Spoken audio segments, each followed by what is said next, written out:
ചെയ്യാറുണ്ടോ? നാഹൂര് വാണവര് ഷാഹുൽ ഹമീദ്, പൊന്നാനി വാണവര് സൈനുദ്ദീൻ മഹദ്, മമ്പറത്ത് വാണവര് സെയ്ദ് നബി മൗല, പൂക്കോയ തങ്ങള്, വളവട്ടനംകുളങ്ങര പള്ളിയിൽ വാണവര് പോക്കറായിസ് നബി. കേട്ടിട്ടുണ്ടോ?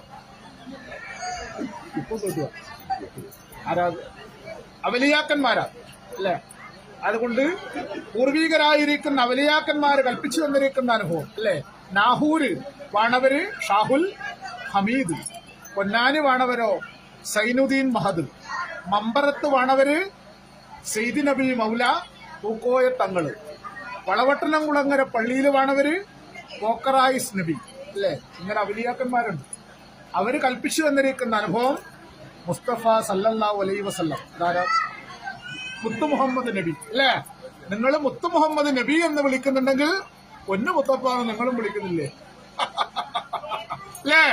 ആയതുകൊണ്ട് പേമാരി പൊഴിഞ്ഞ് ധരണിയെങ്കിൽ വെള്ളമൊഴുകുന്നതിനകത്ത് അല്ലേ? ചെറു അരിവുകളിലൂടെ ഒഴുകും അല്ലേ? എല്ലാം ഒഴുകിച്ചേരുന്നത് എവിടെയാണ്? സമുദ്രത്തിലാണ് അല്ലേ? അതുപോലെയാണ് മനുഷ്യന്മാര് വ്യത്യസ്തമായിരിക്കുന്ന ആരാധന രീതിയിലൂടെ വിളിച്ചു പ്രാർത്ഥിച്ചാലും അല്ലേ?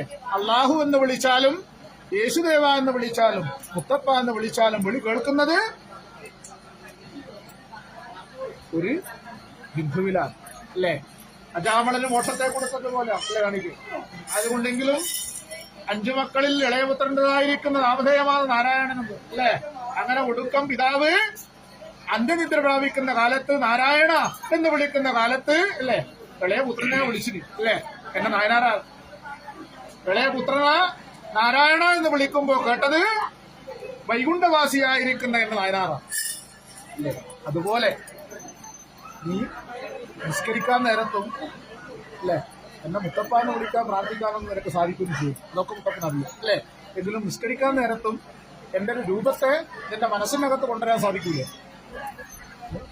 അപ്പൊ നീ എന്റെ ഭക്തനാന്ന് വിളിക്കുക അല്ലേ? എങ്കിലും മനസ്സിനകത്ത് നൂറ്റിട്ട് വേവലാദികളുണ്ടല്ലോ. നീ പുറമേ ചിരിക്കുന്നുണ്ടെങ്കിലും ഉള്ളിൽ കരയുന്നില്ലേ? അതാരാ കാണുക? അത് മുത്തപ്പൻ കണ്ടിട്ടുണ്ട് അല്ലേ? എങ്കിലും അനേകം ജീവിതത്തിനകത്ത് അനേകം പ്രതിസന്ധി ഘട്ടങ്ങളൊക്കെ തരണം ചെയ്തിട്ടാണ് മുത്തപ്പ ഞാൻ ഇന്ന് ഈ നിലയിലെത്തിയത് അല്ലേ? അതുകൊണ്ട് സ്വന്തം പ്രയത്നങ്ങൾ കൊണ്ടാണ് ഈ നിലയിലെത്തിയത് അല്ലേ? എനക്ക് ആരും തെക്കുന്നും വടക്കുന്നും മെയിൽസ് വരുന്ന കാലത്ത് എനക്കാരും കൈ സഹായമായിട്ടുണ്ടായിട്ടുണ്ട് അല്ലേ? അതുകൊണ്ടൊന്നും എന്റെ തമ്പുരാനും അല്ലേ ഞാൻ പ്രാർത്ഥന ചെയ്യുന്നതായിരിക്കുന്ന നിത്യം 5 നേരം നിസ്കരിക്കുന്നതായിരിക്കുന്ന ആ സല്ലല്ലാഹു അലൈഹി വസല്ലം അല്ലേ? അതും കൂടെ മാത്രമേ ഉണ്ടായിട്ടുള്ളൂ. എന്റെ തമ്പുരാൻ ഇനി കൂടെ ഉണ്ടാവണം, എന്നെ കൈവിട്ട് കളയാൻ പാടില്ല. അതല്ലേ പ്രാർത്ഥന അല്ലേ? കൂടെ ഞാനുണ്ടായപ്പോൾ പക്ഷെ ഞാൻ